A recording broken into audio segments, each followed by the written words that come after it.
Hello everyone, this is Briz with Brizness Gaming. Where there are no screams and no memes, it's business with Brizness, and today we're going to be doing a game review for Super Mario 3D World plus Bowser's Fury.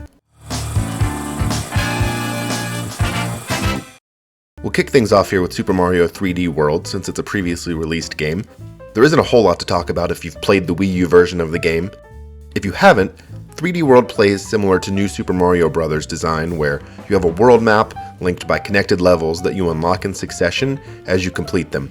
The catch is that unlike the New Super Mario Bros. Series, these levels play like a 3D Mario game. Each course has 3 green stars to find and collect, keeps the best score, as well as just its general completion. Each world is themed differently, with each ending in a castle level. If you're even remotely familiar with the Mario formula, this probably all makes complete sense.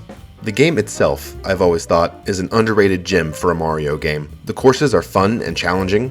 Finding all the green stars gives bonus incentive to explore, plus to return to levels that you've already completed but may not have gotten all the stars on the first run through. They're short enough that if you don't have much time to play, it's very easy to hop on, bust through a few of them, and feel like you've made some progress. To summarize, it basically takes the short and sweet formula of the 2D Mario games and mixes it with the gameplay of the 3D Mario games, and it truly works to perfection.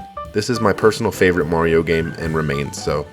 The game also allows for up to 4-player co-op with the ability to pick between Mario, Luigi, Peach, and Toad, and they all have slight personal differences in control, such as Luigi being able to jump higher than everybody else and Peach being able to hover. As far as the remastered aspect, don't expect much here. The resolution is upped and aims for 1080p in docked mode and 720p in handheld.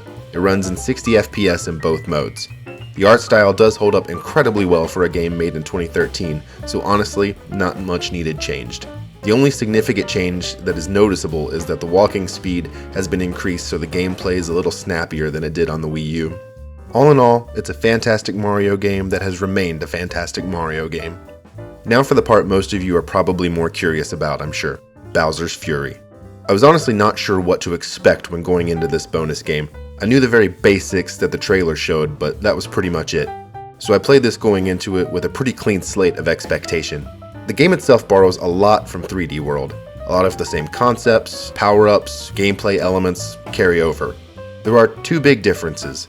Unlike 3D World's isolated levels, this entire game takes place in an open world, which is a first for a Mario game. Secondly, unlike the fixed camera in 3D World's courses, this allows for full camera control while traversing. The game is divided into several islands, each with its own set of cat shines to collect.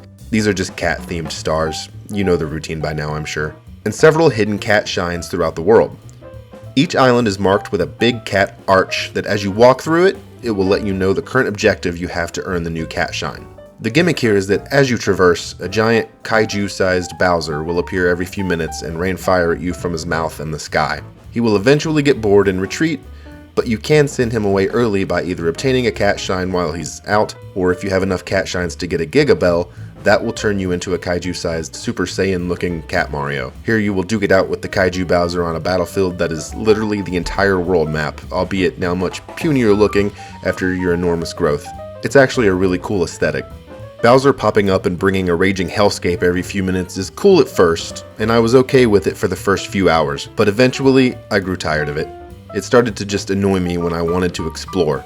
This being the entire process in the game, I think it's going to come down to personal preference. I think some will love it the whole time, while others will probably grow annoyed by it like I did. Graphically, the aesthetic is very similar to 3D World, and I would not be surprised if a lot of the same assets were used. The game runs at 60 FPS docked and 30 FPS in handheld mode, but I did notice some stutter here and there in both modes. The game is also beefier than I anticipated, with the whole experience taking probably between 7 or 8 hours to perfect. It definitely feels like more than a DLC or bonus minigame. It is a very fleshed out experience, and I was pleasantly surprised overall. It's a cool concept that I would have truly loved had I not grown so tired of the constant Bowser interruption, and again, that will likely come down to personal tastes. Verdict time. Do I think this game was worth my time and money? Absolutely. Super Mario 3D World is about as perfect a 3D platform experience as someone could hope for, and Bowser's Fury is an interesting, beefy addition that adds even more value to an already fantastic game.